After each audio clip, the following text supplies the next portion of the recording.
Good morning mga kamigo natin dyan. Ayan, dito pa rin tayo sa probinsya, no? Kung saan ako lumaki, dito sa Leyte. So, nakaka-excite na gumising ng maaga kasi sarap mag-jogging. Kasi grabe ang lamig dito. So alas 6 na, pero alas 6 na ng umaga, pero ang fog grabe. Sobrang ano. So pangatlong araw ko na to dito, no? Pangatlong araw. So walong araw ko na rin nag-jogging dito. So talagang sarap. Sarap, pakita ko sa inyo yung pag. Sa likod ko nga may pag. Kita ko sa inyo. Grabe. Grabeng ano, pag. Alas 6 ng umaga. Pero grabe pa rin ang pag dito sa amin. Ano.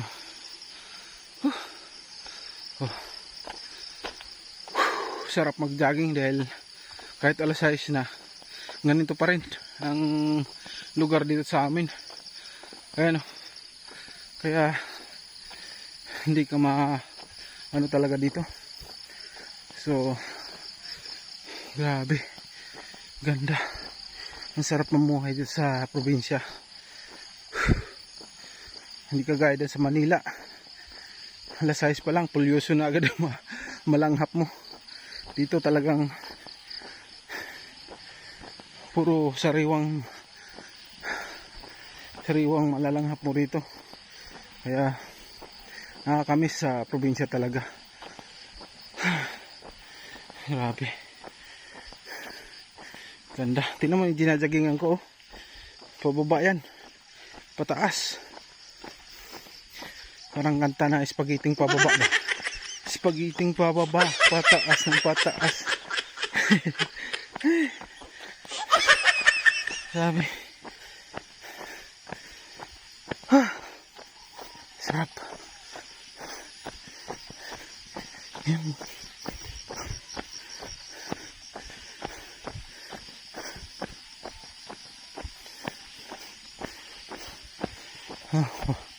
Ito yung nakit ko, ang ahon niya, no? Tas grabing taas niyan, paahon yan.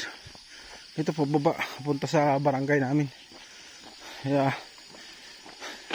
kung resistensya lang pag-usapan, kung dito ka mag-jogging-jogging. Kaya kung stamina lang pag-usapan, kung dito ka mag-jogging-jogging, grabe, tingnan mo pag-go sa likod ko.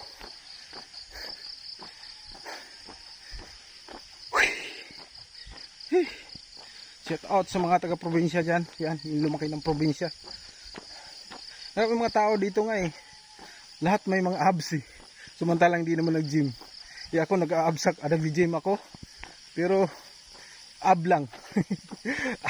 Walang abs ba? Ab lang. Or grabe.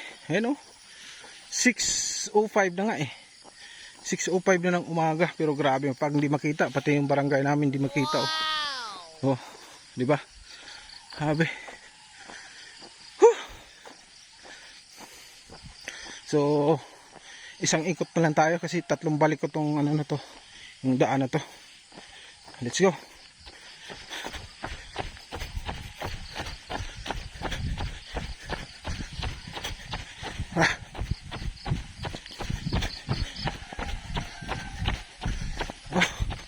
Para makita yung daan.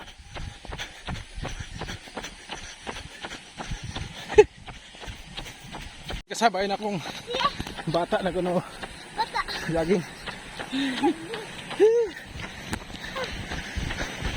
Kajing boy, please. Go, putik ha, putik. Please.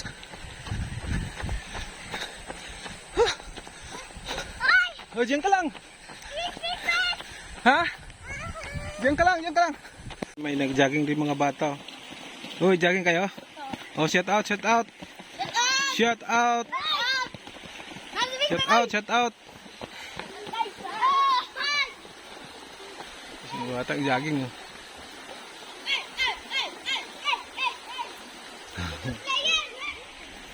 Ito pa isa na iwan. Oh, shout out, shout out.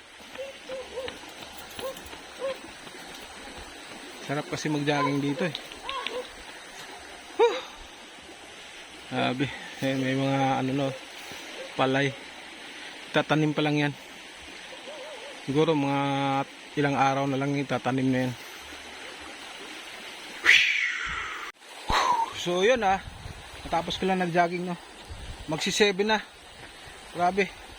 Pag pa rin. Oh. So talagang masasabi mo talaga ditong napakaganda dito sa amin. Parang nagpang bagyo rito pagka Tagaytay tsaka bagyo, mga ganito ang style din pagka pagka nagbaba talaga yung fog talaga. Kaya pakasarap dito. Biro mo alas 7 na, wala pang araw. Mga alas 7 na siya, pero wala pa rin yung araw. Kasi yan ang dito sa sa amin, napakasarap talagang mamuhay dito. Simple lang. Talagang tabi ka ng palayan, tabi ka ng ilog, may mga puno ng nyug. Talagang saka ang gulay dito libre lang. So papakita ko sa inyo mamaya yung mga doon sa bahay namin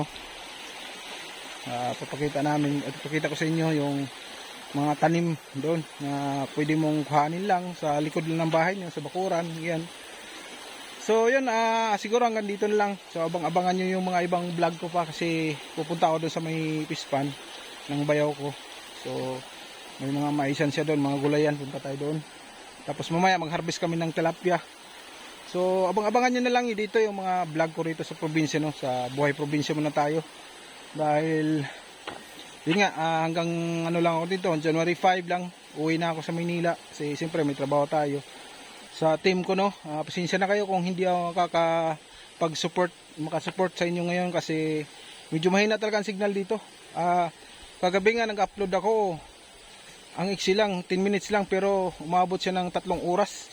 Ganun kahina talaga ang rito, yung signal So mayroon namang area na malakas din, pero sa bahay wala mayroong area doon sa kapatid ko na medyo talagang malakas din, pero kailangan ko pa lumayo siyempre, di ba?